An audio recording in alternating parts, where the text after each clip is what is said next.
Bonjour Victoria, Salut Thierry. comment ça va? Écoute, toujours bien. 28e épisode, j'arrive toujours pas à le croire. Mais en fait, C'est à ça. chaque épisode, on se dit qu'on n'arrive pas à le croire, parce qu'effectivement, ça n'arrête pas, ça n'arrête pas. On est toujours en bonne santé, donc on est toujours en live, voilà. Je fais un petit, comment dire, note de la rédaction pour vous rappeler que demain, jeudi, il n'y a pas de live. Donc si vous voyez le visuel qui vous donne rendez-vous demain à 15 heures, eh ben, c'est de la publicité mensongère parce qu'on ne sera pas là. On se retrouvera vendredi. Ça vous fera une pause. Et puis d'ici là, ben, vous aurez peut-être des idées de questions à oser nous poser pendant nos prochains lives. Victoria, on a un invité qui est très très loin, mais très proche de toi en fait. Proche de moi, à 40 minutes de Berne, Neuchâtel, et ça fait du bien de rencontrer aussi des nouvelles agences. Alors aujourd'hui, on reçoit Pierre Gerber de l'agence Lemon. Bonjour Pierre, tu as une très très belle photo. Ouais, Alors vraiment, elle est très souriante hein, cette ah ouais, il photo. est souriant sur cette photo. Thierry, passe-nous l'image. Ah bah voilà. Bonjour Pierre. Bonjour à tous les deux. Merci beaucoup déjà pour le compliment d'emblée. Et puis merci de me recevoir. C'est assez cool de, pour une fois, pas s'exprimer pour les autres, mais de pouvoir communiquer pour soi hein, dans cette situation un petit peu particulière. Donc merci. Bah, écoute, on va apprendre plein de choses sur ton agence. Alors, explique-nous. Alors, à Neuchâtel, tu as monté l'agence, si je me rappelle bien, en 2008 avec ton frère. Est-ce que c'est juste? C'est exact. Donc c'est l'agence Lemon. Donc on est basé à Neuchâtel donc depuis un petit moment maintenant. Donc j'ai créé cette agence initialement avec mon frère qui est développeur web. Donc depuis toujours en fait on a deux axes qui ont vraiment le développement informatique et le design graphique puisque moi-même je suis graphiste. D'accord. Et puis, les clients sont plutôt sont sur toute la Suisse romande ou plutôt basés autour de Neuchâtel? Non, alors on a la chance d'avoir des clients de manière assez large. On a des clients qui sont sur l'Arc lémanique, on a dans le canton de Fribourg, on a évidemment des clients locaux à Neuchâtel, on a dans le Jura bernois, et puis on a même des projets à Paris actuellement. Ah, bah super. Et quelle est la taille de l'agence? Vous avez combien de collaborateurs? Alors on est une agence à taille humaine, on va dire. On a 5 collaborateurs, enfin on est 5 en tout, donc 4 avec moi. Donc globalement, il y a mon frère justement qui est là depuis le début, donc qui est une espèce de génie qui est capable de réaliser toutes les excentricités que je lui donne. On a Joël, donc qui est graphiste, qui a un fort passif typographique et puis c'est une d'extrême perfectionniste. J'ai beaucoup de mal à lui faire quitter le bureau le soir. On a Aline qui est web designer. Donc j'ai beaucoup de chance de l'avoir parce qu'elle arrive vraiment à transcrire tout ce qui est visuel pour que ça tourne derrière et que ce soit accessible pour tous les navigateurs, pour les personnes qui ont des problèmes de vision et autres. Et puis enfin Fabio, donc c'est notre stratégiste digital, toujours à la pointe, toujours très curieux, il se forme tout le temps, il est portugais donc il se forme beaucoup au Portugal, là il va commencer une formation chez Créa. Et puis c'est quelqu'un d'extrêmement optimiste. C'est vraiment notre rayon de soleil dans l'agence. Quel était le point de départ? Parce qu'on a une vision un petit peu peut-être faussée de l'écosystème neuchâtelois. On n'est pas loin du Jura, on n'est pas loin des grandes villes de Suisse romande, on n'est pas loin de Berne. C'était quoi la première motivation que de se retrouver à monter une agence, surtout avec son frérot? En fait, on n'a pas décidé de créer une agence. C'est juste que on a toujours, on se connaît forcément depuis fort longtemps. C'est mon grand frère, et puis on a toujours travaillé sur plein d'idées, plein de projets. On a toujours été très créatifs. Et puis on a eu des opportunités de projets, de mandats, et puis en fait on a commencé à les faire. Alors à l'époque, on avait d'autres emplois, on faisait ça le soir, le week-end. Et puis après, de bouche à oreille, en fait, on a eu plus de clientèle. Et puis finalement, on s'est vraiment professionnalisé il y a peut-être 5 ou 6 ans où on a dit, OK, maintenant on fait ça à plein temps, on crée une agence. Mais nos premiers clients, étonnamment, ils viennent de Lausanne. Ah, comme quoi? Donc, on est un peu dans le même cas de figure que l'agence d'Anaïs Beau à Bienne. Donc, pour toi, c'est ta première agence, c'est le début de ta carrière. Donc, ce qui s'est passé ces dernières semaines avec cette pandémie, tu l'as vécu comment? Ça a été quelque chose de difficile. Tu as dû mettre les gens aussi en en chômage technique. Enfin, je sais pas comment t'as vécu toute cette période. Alors, ça a été techniquement relativement facile à mettre en place parce que tout le monde travaille déjà physiquement assez loin, donc à Lausanne, Bienne, Chaux-de-Fonds. Donc du coup, tout le monde a l'habitude de travailler à distance en fait. Donc avant même que le confinement, enfin le semi-confinement soit imposé, moi j'avais déjà demandé à mes collègues de rester chez eux. Donc pour ça, tout était déjà en place. Après, c'était un petit peu plus compliqué, c'est qu'on a eu évidemment les annulations des salons ou les reports qui sont pour nous importants, donc ça a des conséquences évidemment économiques. On a eu beaucoup de chance, c'est qu'on a pu bénéficier donc des réductions d'heures temporaires. On a également notre propriétaire, juste pour donner le contexte, on a déménagé il y a 4 mois en centre-ville de Neuchâtel, et puis donc notre propriétaire nous a déjà offert des mois de loyer. Donc c'est hyper appréciable. Voilà, merci. C'est le côté sympa des Neuchâtelois, c'est ça, hein? T'essayes de nous vendre la région. Écoutez, il y a le lac, il y a tout ce que vous voulez, la montagne. Oui. C'est magnifique. Avec les impôts qui font un peu mal. Oui, voilà. C'est ça. Donc non, ça c'était une première, vraiment le premier reçu. Donc ok, qu'est-ce qu'on fait? Il faut trouver. On a eu aussi en parallèle beaucoup de demandes, de nouvelles demandes de personnes qu'on ne connaît pas, qui probablement, en fait, je pense que c'est des gens qui travaillent maintenant à domicile, ils ont du temps pour réfléchir un peu sur leur side project, et puis en fait, on a eu beaucoup plus de demandes spontanées, de devis, de réalisation, de petits projets pour ces gens en fait qui décident maintenant de se lancer, peut-être qu'ils se remettent en question à cause de cette crise. Du coup, on a trouvé assez intéressant ces échanges en fait avec ces nouveaux clients. Et puis, évidemment, le temps que ça nous a libéré, nous on l'a investi aussi pour nous repositionner. On est en train de travailler sur un nouveau site web, beaucoup plus fun parce que ce qu'on a actuellement, ça reflète pas vraiment notre état d'esprit, on va dire. On essaie d'être un petit peu plus décalé que ce qu'on montre actuellement. Et puis, face un peu à tout ça, on s'est dit, OK, qu'est-ce qu'on va faire aussi du temps qu'on a trouvé? Et puis, on a évidemment proposé à nos clients, notamment les commerces locaux qui ont été fermés, de mettre en place des solutions, des shops en ligne, des systèmes de livraison, les aider à communiquer. Donc ça, on leur a proposé ça en grande partie bénévolement. Et puis, on a également mis nos ressources à disposition. Donc, on a un véhicule d'entreprise, on a notre temps, et puis en partenariat avec des associations bénévoles, en fait, on va faire des courses, aider les personnes à risque, livrer des choses. Enfin, on essaie de se débrouiller un petit peu comme on peut pour aider la communauté. Avec ces petits commerçants, le discours, tu sens qu'il a changé. Ils se rendent compte tout d'un coup qu'il faut absolument qu'ils passent sur des solutions d'e-commerce. Et ce serait plus facile aujourd'hui pour vous d'apporter, de vendre ça à ce type de clients qui étaient avant pas forcément réceptifs au digital. Tout à fait. Souvent, c'est des discussions qui se passent quand on commence à travailler pour eux. On va travailler sur leur site. La question, e-commerce ou pas, c'est évidemment souvent des coûts assez importants. Donc, on ne les fait pas dans l'immédiat. Et cette situation, ça met un petit peu les choses à plat. Et puis les gens, ils se rendent compte, OK, maintenant c'est le moment, notre survie en dépend. Donc du coup, ils le font. Et pour nous, c'est vraiment cool parce que ça permet de mettre en place aussi tout notre savoir-faire pour ça. Et puis ça porte ses fruits parce que ces entreprises arrivent maintenant à se relever progressivement. Alors, pas comme ils le faisaient avant, mais ils voient immédiatement des résultats parce qu'on a dû mettre des choses très rapidement en place pour que ça puisse démarrer, quoi. Est-ce que je veux dire, vous êtes une équipe très jeune, il y a un gros événement qui arrive, je veux dire, tu étais dans la lancée ces 5 dernières années, je veux dire, l'agence ne fait que croître, puis tout d'un coup, il y a ce frein. En tant que jeune entrepreneur, est-ce que tu te dis, mon Dieu, ça va être difficile de rester dans l'entrepreneuriat, ou tu te dis, c'est une chance pour peut-être faire travailler différemment? Comment tu vois ça? Parce que je pense que c'est intéressant de comprendre aussi.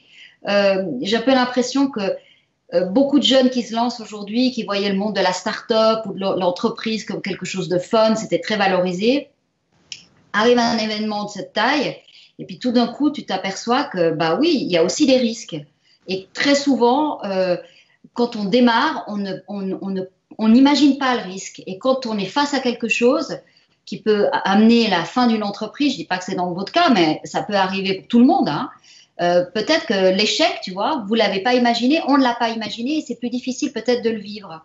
Alors, comment tu te places, toi, par rapport à ça, en tant que jeune entrepreneur? Tu le sais bien mieux que moi, le monde de la communication, c'est pas un monde qui est facile. La situation a beaucoup évolué. J'ai de la chance d'être de la nouvelle génération de créatifs, c'est-à-dire c'est pas la vieille école où l'agence de communication était l'entité suprême à qui on confiait tous ses chiffres, tous ses clients, et ils avaient carte blanche pour faire ça avec des budgets faramineux. Nous, on est quelque part un peu en sursis de par notre corps de métier. Après, on n'est pas non plus complètement à plaindre parce que moi, je vois les restaurants, les cafés, les commerces qui ont dû vraiment être fermés, qui n'ont aucune autre possibilité d'ouvrir. Il n'y a absolument aucun moyen pour eux. Nous, on n'est pas trop mal lotis au final. On n'a pas énormément de charges, je veux dire, on n'a pas de machines à part nos ordis. On n'a pas des matières premières ou des choses qui doivent arriver. Donc, oui, enfin, si je peux donner un conseil aux nouveaux entrepreneurs, c'est clair, il y a des risques. C'est pas facile. On travaille évidemment beaucoup plus. Gérer une entreprise, gérer des employés, c'est particulièrement chronophage. J'ai beaucoup de cheveux blancs qui apparaissent, évidemment. Mais voilà, l'échec fait aussi partie de l'expérience. Et maintenant, on doit se remettre en question, on doit trouver des nouveaux procédés. Pour moi, c'est une opportunité, je ne le vois pas comme une conséquence. On avait effectivement un bon train, un bon élan. On est passé de 2 à 5 personnes en 5 ans à peu près. Et puis maintenant, on doit vraiment se repositionner, réfléchir, ok, qu'est-ce qu'on peut apporter, comment on peut se différencier, qu'est-ce qu'on peut apporter aux gens. Et puis maintenant, les entreprises qui sont aussi ramassées cette crise de plein fouet, ils doivent aussi remettre un petit peu, recentrer leurs activités autour de l'humain. Finalement, on est peu de choses. On a vu avec la Chine qui fournit énormément de choses, tout était bloqué, toute l'économie était au ralenti. Peut-être les gens vont apprendre à penser un petit peu plus local. C'est une longue réponse, je ne sais pas si j'ai bien... Non, mais c'est très intéressant. Je pense que dans le public qui nous écoute, il y a aussi des gens qui aimeraient se lancer, créer une agence, parce que ce n'est pas évident. Je veux dire, je ne sais pas quelle formation tu as fait avant, graphiste, tu étais quoi, à l'ERACOM, tu étais où? HEAD à Genève. HEAD, voilà. Donc, comment est-ce qu'on imagine de franchir le pas pour lancer une agence, pour créer une agence? Parce que c'est pas...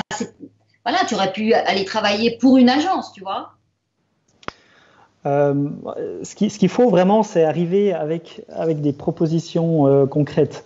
Quand tu gères une agence, tu vois, quand tu es créatif pour une agence, tu dois laisser de côté ton aspect purement artistique, en fait.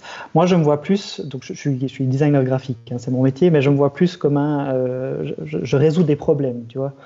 J'ai un brief qui va être une problématique précise de communication et je dois trouver un moyen visuel de le résoudre.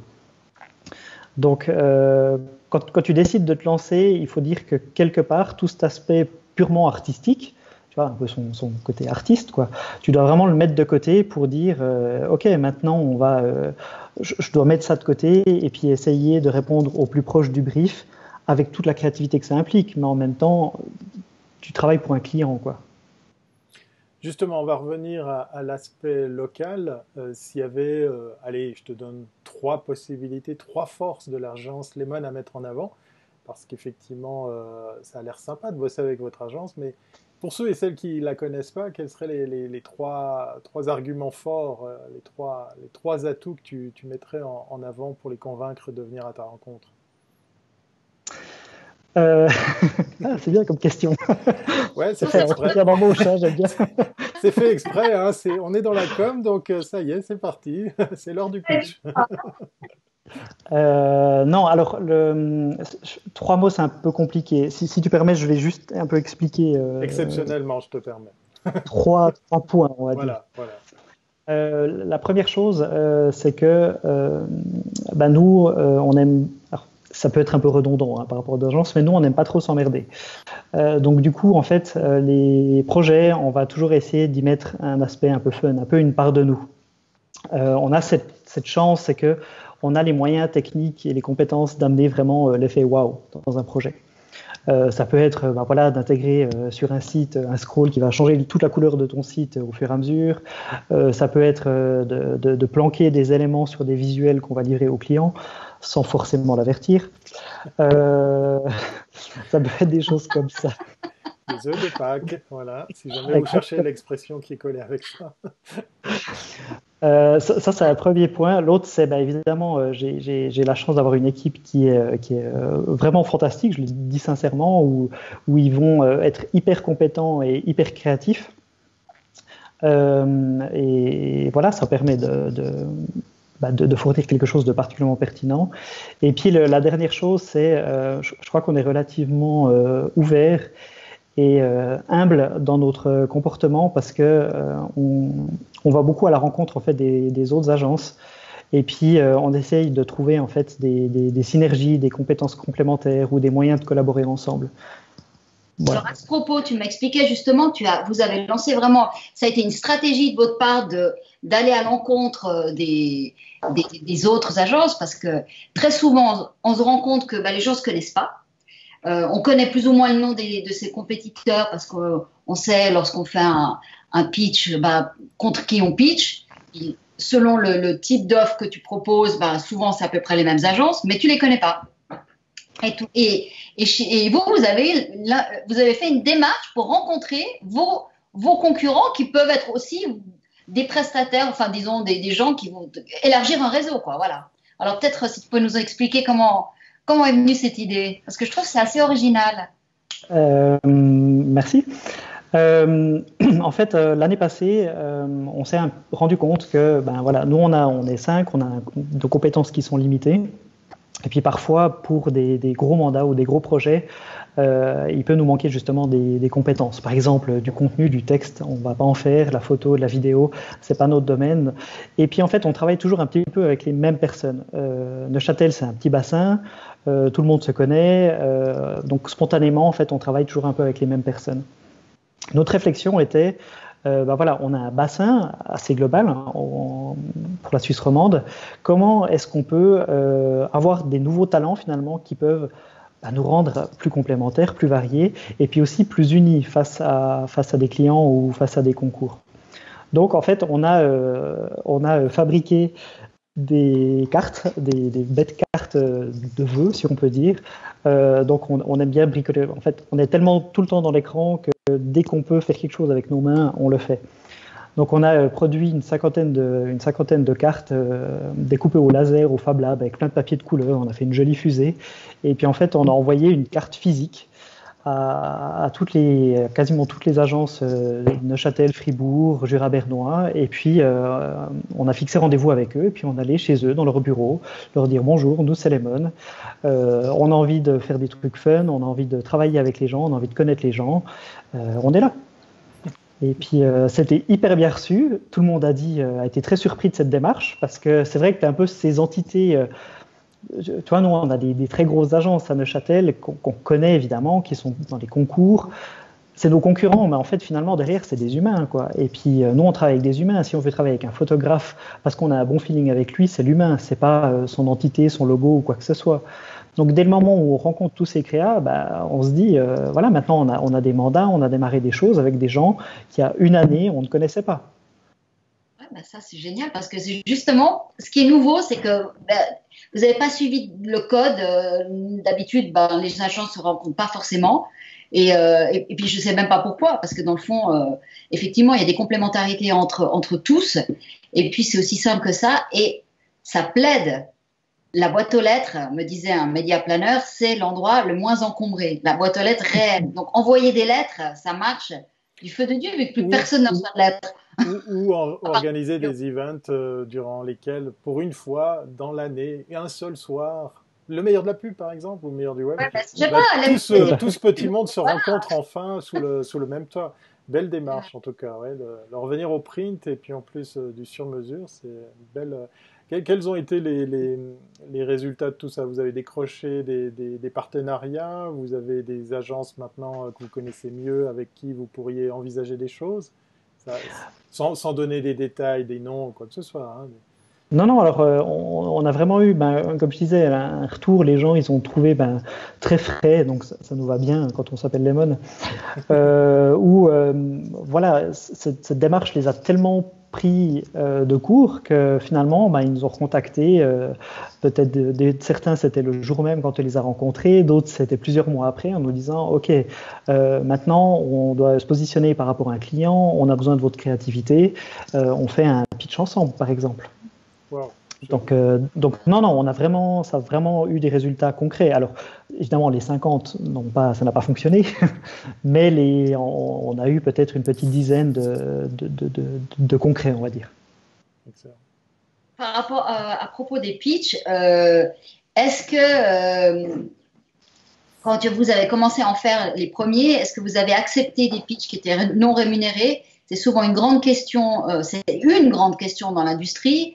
Et souvent, on reproche un peu aux jeunes agences d'accepter au départ de travailler en faisant des pitchs gratuitement, parce qu'évidemment, il faut qu'elles se fassent connaître.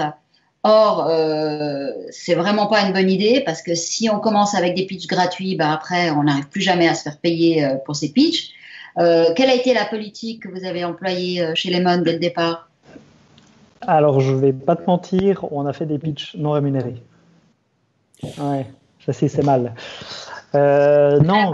Donc maintenant, tu peux faire ton amende, hein? Amende honorable. Voilà, explique à tous les jeunes créatifs qui veulent se lancer pourquoi c'est mal. Oui, madame. Non. Comme je disais, nous, on a créé Lemon vraiment il y a 11 ans. Donc, au début, voilà, moi, j'étais évidemment 11 ans de moins, donc j'ai 33 ans. Je sortais d'études, voilà, tu as envie de te faire connaître, tu es face à des mastodontes, donc du coup, tu acceptes plus ou moins tout ce qui vient. Non seulement, on a eu parfois certains projets, ça arrivait, mais on en a eu beaucoup qui n'ont pas été réalisés. Et puis, après, je pense, moi, ce qui était vraiment un déclic, c'est que au début, on essaye vraiment de tout donner. Mais dès le moment où tu commences à avoir des gens que tu emploies, que tu payes, quelque part, c'est plus ton temps personnel que tu vas mettre. Tu vois, moi, à la rigueur, je m'en fous de bosser une nuit pour finaliser un concours. Mais quand tu dois payer quelqu'un pour le faire, et que c'est au détriment de sa vie privée, au détriment de ce qu'il fait derrière, ou peut-être il peut refuser, là, tu commences à remettre en question. Tu te dis, mais attends, non, ça ne joue pas. Tu ne peux pas fournir du gratuit. Fournir la créativité sans être rémunéré. C'est amusant ce que tu racontes, parce que tu t'oublies, là, dans ton discours, tu parles des autres, mais ton temps de travail, ta nuit blanche, tout ça par contre... Je parle du déclic. Ok, d'accord, on est d'accord. Donc non, en fait, c'est clair, au début, on a fait cette erreur, et puis après, finalement, tu te rends compte que quand tu fais rémunérer, c'est même arrivé à un client qui est qui est un fournisseur horloger, qui est un très bon client à nous. Ils ont fait un concours d'idées pour leur identité. Et puis, ils m'ont contacté. Et puis, ils m'ont dit, on veut faire un concours, voici le brief. Donc, j'avais 20 pages en Word, machin. Et puis, je leur ai dit, donc ça, c'était il y a 4 ou 5 ans, je leur ai dit, mais vous ne pouvez pas faire ça, vous ne pouvez pas faire un concours d'idées, il faut être rémunéré. Et puis, j'ai la chance de faire partie de la SGD, l'association professionnelle des graphistes, et je leur ai envoyé le règlement de concours. Je me suis dit, j'étais gonflé à l'époque de leur envoyer ça. J'aurais dit, vous revoyez votre copie et puis contactez-nous quand vous serez sérieux.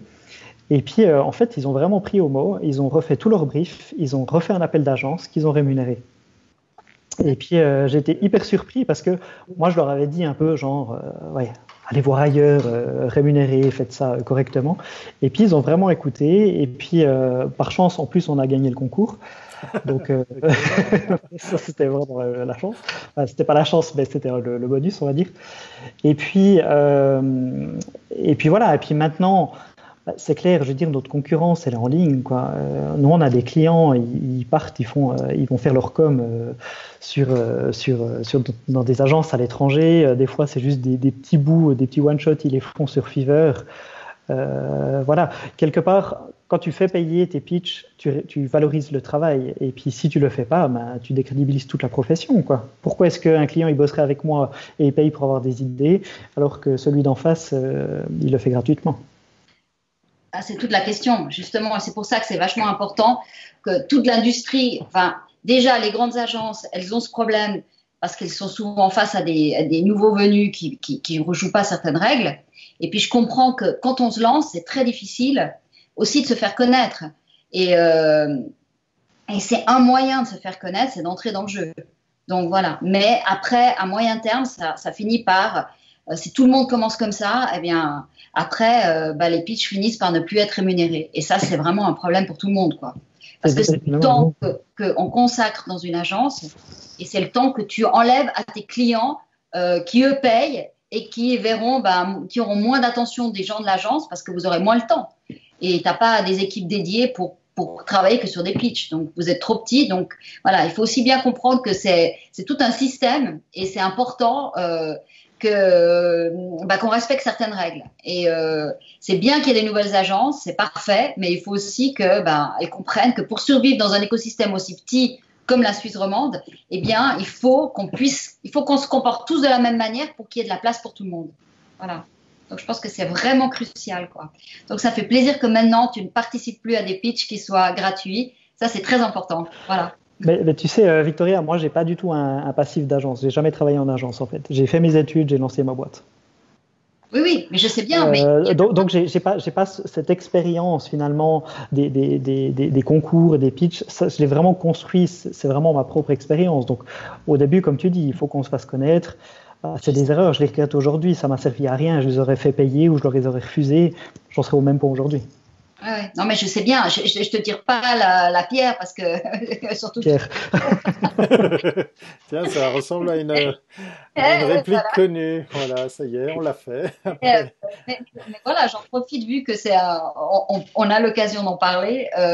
C'est vrai que c'est important, voilà, qu'on le sache, parce que aussi pour les annonceurs, il y a aussi beaucoup d'annonceurs qui viennent d'écoles qui ont fait des études de marketing, qui arrivent ou via le digital, qui arrivent et qui gèrent les campagnes d'une entreprise et qui savent pas non plus, qui comprennent pas non plus pourquoi c'est important de rémunérer une agence. Déjà, le travail qui est fait, on valorise le travail il vaut mieux avoir moins d'agences dans un brief, dans un pitch, mais au moins de les traiter de manière correcte, quoi. Parce que tu auras de meilleurs projets aussi. Mais c'est vraiment ce que j'ai constaté, c'est un manque de connaissances en fait de la part des entreprises. C'est le cas avec ce client qui a dit on veut un concours d'idées, vous nous fournissez 3 pistes graphiques pour une identité. J'ai dit non. Et puis je leur explique pourquoi. Je leur ai donné ce règlement, je leur ai dit ben voilà, ça c'est ce qu'on fait dans le métier, ça doit être rémunéré parce que c'est du travail. Puis ils ont très bien compris. Ah ouais, non, mais des fois la force du non. C'est extraordinaire. Et ça, je l'ai souvent entendu. Quand on refuse quelque chose qui n'est pas correct, souvent après, le client revient. Parce qu'il se rend compte, il faut éduquer des deux côtés. C'est juste, il faut qu'on valorise le travail des deux parties. Et ça, je pense que c'est important. Et c'est important surtout quand on lance des agences et qu'on rentre dans ce métier parce que c'est pas un métier facile. Le marché est très difficile. Là, il va l'être encore plus. Donc voilà quoi. Donc ça fait plaisir de voir que si tout le monde respecte les règles du jeu, il y aura du boulot pour tout le monde quoi. Clairement. Et tu sais, en rencontrant les agences, c'est forcément quelque chose, on discute aussi de ces notions de concours et puis finalement, on se rend compte que tout le monde est sur la même longueur d'onde, quoi. Ce sujet est récurrent. Est-ce qu'ils le respectent ou pas? Ça, c'est une autre question. Mais en tout cas, tout le monde est d'accord que n'importe quel travail doit être rémunéré. On arrive bientôt au terme de cet excellent échange neuchâtelois avec la vue sur le lac. Non, je plaisante parce qu'il n'y a pas de soleil. À voir la lumière derrière toi, je crois qu'il n'y a pas de soleil. Non, il pleut voilà, maintenant. Il pleut. Moi, j'avais envie de terminer par une question un petit peu franc du collier parce qu'effectivement, voilà, Neuchâtel, Jura, Valais, même combat, c'est les Far West de la Suisse. Je plaisante, hein, j'ai grandi en Valais. Voilà, ça c'est dit. Non, une question, voilà, sans détour, 5 ans d'existence, une agence qu'on monte comme ça. 11 ans. 11 ans, excuse-moi. Je confonds avec la précédente jeune agence qu'on a interviewée. 11 ans, monter son agence avec son frérot. quel a été le plus gros obstacle, le souvenir le plus marquant que tu as? Parce que on entend de temps en temps dans les jeunes agences le syndrome de, comment dire, de la, pas de l'impersonnalité, de la, L'imposture. l'imposture. Voilà, exactement. Puisqu'en plus, ben, tu nous dis, voilà, je viens pas d'agence, mais c'est pas grave, hein, tu sais, on peut quand même travailler, hein. Non, je le vis bien. Voilà, tant mieux. Quel souvenir te vient en tête dans une des plus grosses difficultés que tu as rencontrées dans cette carrière, d'avoir monté, dans ce projet, d'avoir monté ta propre agence? Euh, Il y a l'aspect de se représenter soi. Tu sais, c'est toujours très compliqué de se positionner. On le fait toute la semaine pour nos clients, de positionner leur image, de savoir exactement comment est-ce qu'ils veulent le communiquer de manière très fine. Et quand tu dois le faire pour toi, tu sais, tu dois trouver exactement ce que tu veux transmettre à un public finalement qui est très large. Et puis, moi, c'est un combat que j'ai avec moi-même depuis 11 ans maintenant, de savoir finalement, tu sais, tu m'as posé la question de quels sont les 3 points que je dois mettre mon pitch d'agence. Et puis, c'est quelque chose qui est pour moi particulièrement compliqué à faire. Et voilà, je pense que c'est pour moi une des plus grosses difficultés, c'est de savoir quel est l'essentiel que je veux transmettre. D'accord. Et puis aussi gérer les gens aussi, ça c'est le deuxième truc. Oui, ça c'est un thème récurrent. Bon, merci beaucoup Pierre, on espère que dans l'audience, il y avait des clients qui se cachaient, qui nous regardaient comme ça discrètement et qui ont peut-être envie d'aller travailler avec une agence neuchâteloise bien sympa, qui met du fun et du wow effect dans ses projets. En tout cas, voilà, je t'aide, hein, tu vois, pour les 3 points. C'est génial, merci. Donc, on te souhaite d'avoir plein d'appels, d'offres à la suite de ça, avec des briefs rémunérés, hein, j'insiste, hein, attention. Hein. De toute façon. Très très bien. Et puis surtout, on te souhaite de passer cette période le mieux possible et que ça reprenne de manière comme avant, quoi. Exactement. Comme avant, on a assez confiance et on va rebondir. Oui. Et puis la santé surtout avant tout. Merci beaucoup Pierre pour cet échange très très intéressant. Et Victoria, on va conclure. On va se dire au revoir et on va pas se dire à demain, hein. Il y a un piège, je vous l'ai rappelé au début d'émission, hein. On se dit à vendredi. On se voit vendredi, donc ne vous faites pas avoir par le visuel qui va terminer ce live. Vous avez le droit de le partager, vous avez le droit de le liker, vous avez le droit de le commenter. Aujourd'hui, vous avez été très discret, vous avez écouté attentivement notre invité, mais vous avez le droit de venir poser des questions, voilà, c'est pas interdit. Et puis tout ça se trouve sur cominmag.ch. À vendredi, portez-vous bien. Bye bye.